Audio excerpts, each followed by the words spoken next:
Singkat cerita, saat aku bersama kedua orang tuaku datang ke rumah Lisa untuk melamar, disitulah sebuah rahasia besar terbongkar. Sebuah rahasia yang selama ini tidak aku ketahui. Ya Allah, aku tidak meminta hidup tanpa masalah, karena aku tahu itu tidak akan bisa. Aku hanya meminta hati yang sabar, hidup yang sehat, dan iman yang istiqomah, agar aku bisa kuat dan tabah dalam menjalani kehidupan. Open Diary.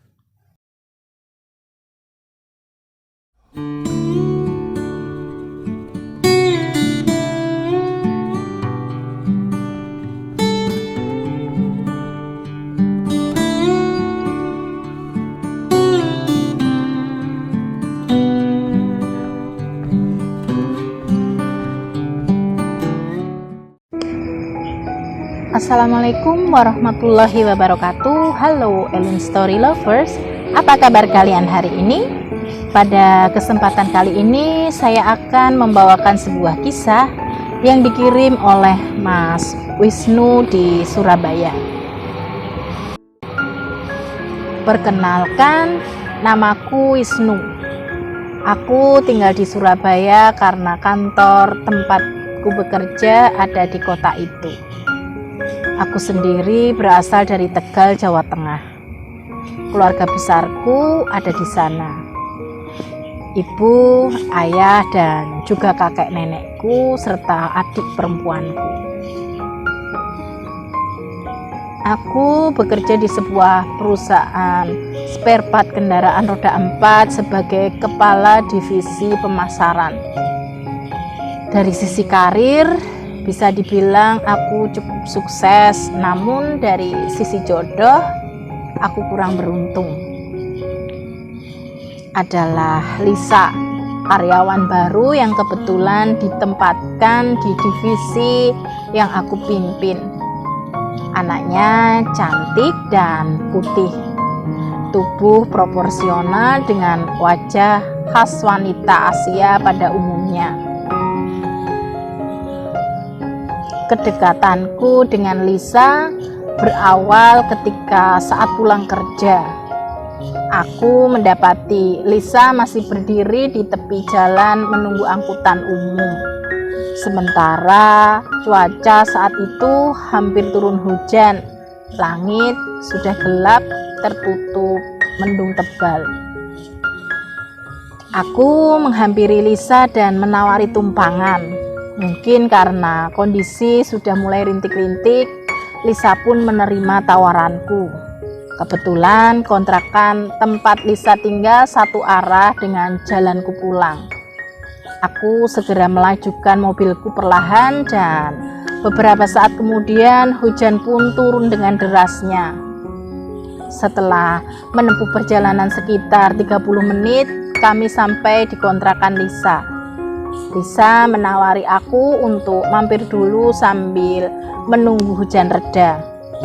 Aku pun menerima tawaran Lisa. Lagian di rumahku juga tidak ada siapa-siapa. Paling hanya ada si Oyen. Itu pun kalau dia tidak main ke rumah Kitty, kucing betina milik tetangga rumahku. Dasar Oyen preman komplek. Diary, kontrakan Lisa berupa sebuah rumah dengan 5 kamar dan 1 ruang tamu. Dan semua yang ngontrak di rumah itu adalah gadis-gadis seumuran Lisa yang semuanya sudah bekerja. Tak terasa, sudah lebih 1 jam aku ngobrol dengan Lisa di ruang tamu. Dan secangkir teh yang dibuatkan Lisa juga sudah tandas. Hujan sudah reda, aku pun pamit pulang. Sejak saat itu, hubungan kami semakin dekat. Saat berangkat dan pulang kerja, kami selalu bersama. Saat istirahat siang, aku sering mengajak Lisa makan di luar kantor jika sedang tidak ada pekerjaan. dan kami sudah resmi menyandang status sebagai sepasang kekasih. Hanya saja ada aturan perusahaan yang mau tidak mau harus ditaati. Jika kami menikah, maka salah satu dari kami harus resign. Perusahaan tidak mengizinkan suami istri kerja dalam satu perusahaan. Namun itu bukan masalah. Jika kami menikah, Lisa akan resign dan memilih usaha online. Jadi bisa disambi mengurus rumah dan anak-anak. Itu cita-cita kami. Namun yang namanya rezeki, jodoh, dan maut adalah Tuhan yang mengatur. Manusia hanya bisa berencana dan hasilnya Tuhan yang menentukan. Orang tua Lisa ternyata juga berasal dari daerah Tegal. Hanya beda kecamatan dengan rumah orang tuaku. Singkat cerita, saat aku bersama kedua orang tuaku datang ke rumah Lisa untuk melamar, disitulah sebuah rahasia besar terbongkar. Sebuah rahasia yang selama ini tidak aku ketahui. Ayah Lisa kaget saat menerima kedatanganku beserta orang tuaku. Demikian juga dengan ibuku. Kedua orang tersebut saling pandang dan saling diam untuk beberapa saat. Sebelum akhirnya kami dipersilakan duduk oleh tuan rumah. Diary, setelah suasana kondusif, akhirnya ayah Lisa mulai pembicaraan. Dia menanyakan, apakah aku adalah anak kandung ibuku. Jika benar aku anak kandung ibuku, maka aku tidak bisa menikah dengan Lisa, karena Lisa adalah adikku satu ayah beda ibu. Aku dan Lisa sangat kaget dan juga sedih, karena kami sudah saling mencintai dan sudah merencanakan untuk menjalani hidup bersama sebagai suami istri. Akhirnya aku minta penjelasan dari ayah Lisa. Rupanya ayah Lisa dan ibuku dulunya adalah suami istri. Di saat usia kehamilan ibuku baru menginjak 4 bulan, ayah Lisa pergi meninggalkan ibuku karena sudah tidak kuat lagi. Setiap hari diomelin dan dimarahi oleh nenekku karena saat itu masih pengangguran. Dan nenekku meminta supaya ayah Lisa menceraikan ibuku. Padahal saat itu ayah Lisa juga sudah tahu kalau ibuku sedang hamil.